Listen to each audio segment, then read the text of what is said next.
Disclaimer.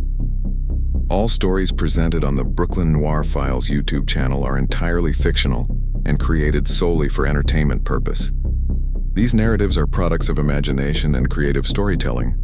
Any resemblance to actual persons, living or deceased, real events, or actual disappearances is purely coincidental and unintentional. The characters, names, locations, circumstances, and events depicted in these stories are fictional and should not be interpreted as factual accounts or real missing person cases. This content is not intended to represent, reference, or comment on any real individuals or actual missing person situations. Thank you for understanding and enjoying our fictional storytelling. On a suffocating Saturday afternoon in August 1867, the Brooklyn Heights neighborhood sweltered under heavy heat. The air shimmered above the rooftops while children ran across the cobblestone streets. Among them was 8-year-old Clara Whitmore, daughter of a brick mason named Henry and Martha, a homemaker who spent the day washing clothes to the distant sound of church bells.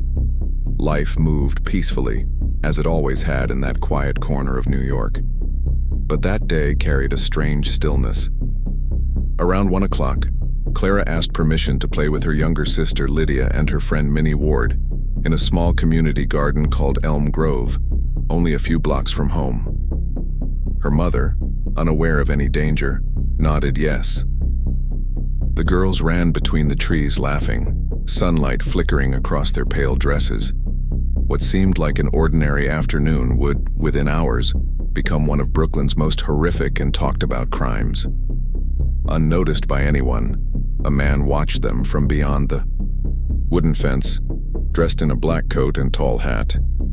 His name was Edward Miller, and behind his polite demeanor hid something no one in that neighborhood was ready to face.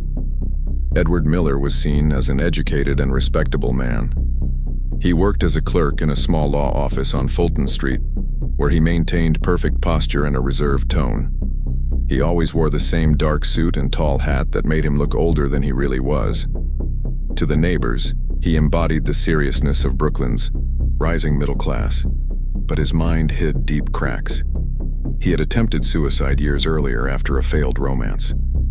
His father was known for violent outbursts, and a cousin had spent years in asylums. Still, nothing in his recent behavior hinted at what would come. Around 1:15, the girls left the main street and entered the path that led to the garden. Miller approached them kindly, offering a few coins to buy candy from the nearby store. Minnie and Lydia accepted with delight, while Clara, more reserved, hesitated for a moment. The man smiled, bending to their height, and suggested picking berries along the trail toward the Gowanus Creek. The three followed, laughing, believing they had found a new friend. No one noticed the cold look he gave when Clara turned to run ahead. For about half an hour, the trio wandered the shaded path, picking small berries and laughing between moss-covered fences. Sunlight filtered in warm stripes through the thick trees, and the faint sound of church bells still echoed across the neighborhood. Then Miller's tone changed. He asked Minnie and Lydia to go spend their coins at the shop and promised Clara another if she stayed a bit longer. The girls obeyed without suspicion, running back down the trail. Clara remained. Witnesses later reported hearing a child's voice cry something like, "Mama's calling me," followed by silence. Around 2 o'clock, a woman named Eliza Crawford, crossing the field, heard a brief sound from the garden, something between laughter and crying. Half an hour later, a 10-year-old boy saw Miller emerge from the thicket, his sleeves and hands smeared with red. He stopped near the creek, calmly washed himself, and wiped a small knife with a white handkerchief before tucking it into his pocket. The boy froze. Miller looked toward him, smiled, and walked steadily until vanishing around the bend. By 5 p.m., Minnie and Lydia returned home alone. When their mother asked where Clara was, they simply said, "She stayed to play with the man in the black hat." As night began to fall and Clara still hadn't returned, Martha felt her heart tighten. She called her neighbor, Mrs. Gardner, and together they went to the garden. The sunset light painted the ground gold when they saw in the distance a man in a tall hat walking toward them. Martha recognized him from the girls' descriptions. "What have you done with my daughter?" she asked, breathless. Miller stopped, looked at her calmly, and replied, "Nothing. I only gave them a few coins for candy." His composed tone and reserved manner confused the women. It seemed impossible that such a polite man could harm a child. Even so, Mrs. Gardner warned, "If you're lying, I'll tell the police." Miller shrugged and walked away. By 6 o'clock, he returned to his office where a colleague noticed his unease. "That woman asked me about the girl. It'll be quite awkward if she's found dead," he said. At 7, he was seen at a nearby tavern, drinking slowly. Witnesses recalled him muttering something chilling. "Maybe I'll leave on Monday. I could go as a butcher." Meanwhile, Martha gathered neighbors and began a search with lanterns. They combed the field, the creek, and the path's edge. Around 8, war veteran Thomas Grant entered the garden. When he pushed aside the hop vines, he saw something that made him collapse to the ground and would haunt him for the rest of his life. Thomas Grant shouted for help, but his voice broke, apart. Neighbors rushed to him and found him pale, pointing to the ground. Among the plants of the garden lay scattered remains of a small body. Clara's head was fixed between 2 wooden stakes, her face barely recognizable, her eyes gone. 1 foot still wore its shoe, and in her small hands were blood-stained coins. Martha arrived minutes later and had to be restrained before fainting. The news spread like wildfire. Within hours, dozens of residents crowded the site, bringing lanterns and torches. Police were called, and Superintendent William Cheney took charge of the investigation. By 9 that night, 7 hours after the disappearance, Miller was found still working at the office, calmly reviewing papers as if nothing had happened. Cheney arrested him on the spot. The suspect remained composed. "I know nothing," he said, as the crowd outside demanded lynching.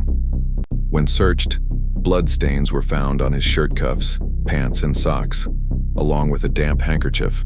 The left side of his clothing was completely soaked, as if he had washed only part of himself. When questioned, he replied coldly, "I often step into the water when I walk." Then he looked straight at the officer and added, "That won't hang me, will it?" The next morning, while the body was being reassembled for medical examination, the entire city seemed in shock. The local paper ran headlines about the Brooklyn Heights crime, and hundreds of onlookers surrounded the station trying to glimpse the killer. Miller stayed silent, watching through the cracks of his cell door.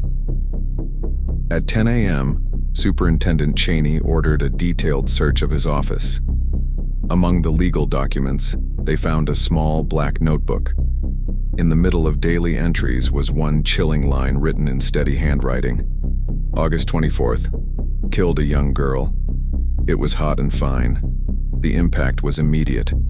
When confronted, Miller admitted it was his writing but claimed he had been drunk and merely recorded what he heard on the streets.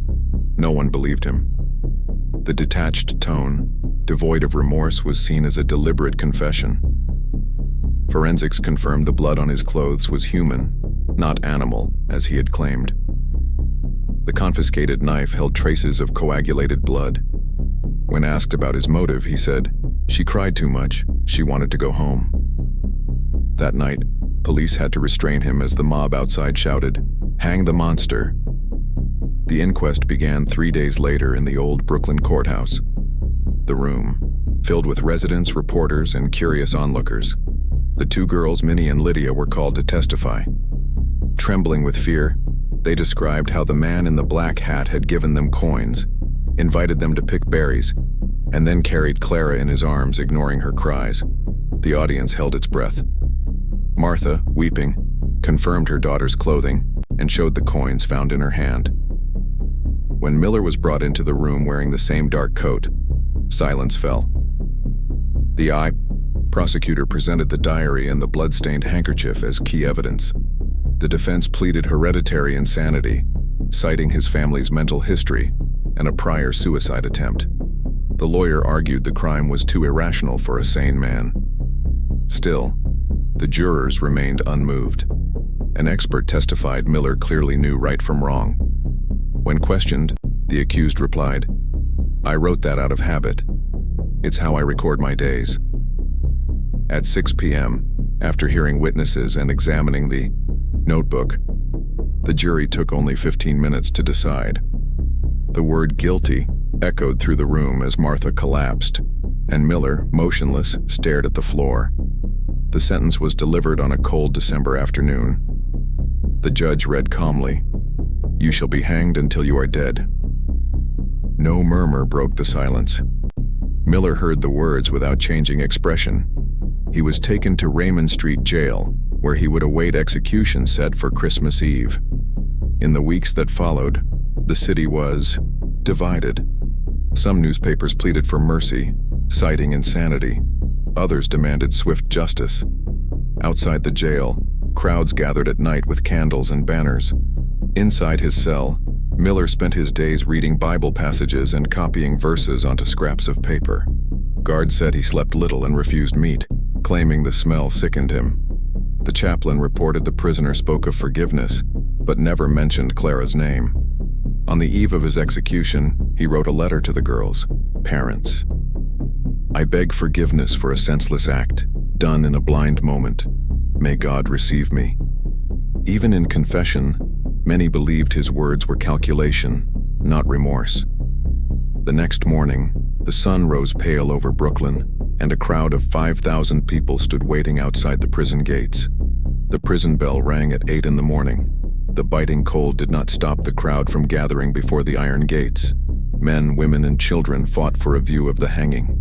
Miller emerged from his cell wearing the same dark coat and tall hat he had worn on the day of the crime. He walked steadily, flanked by 2 guards, to the yard where the gallows had been built. The chaplain accompanied him, reciting psalms. The condemned man appeared calm, almost detached. As he climbed the steps, he glanced briefly at the sky and murmured something inaudible.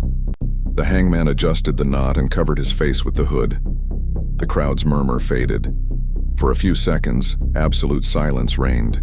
Then the trapdoor dropped with a dry crack, and Miller's body swung slowly. The hanging lasted 4 minutes. When movement ceased, the chaplain offered a final prayer. Part of the crowd applauded. Others stood silent, overcome by a strange heaviness. It would be the last public execution recorded in Brooklyn.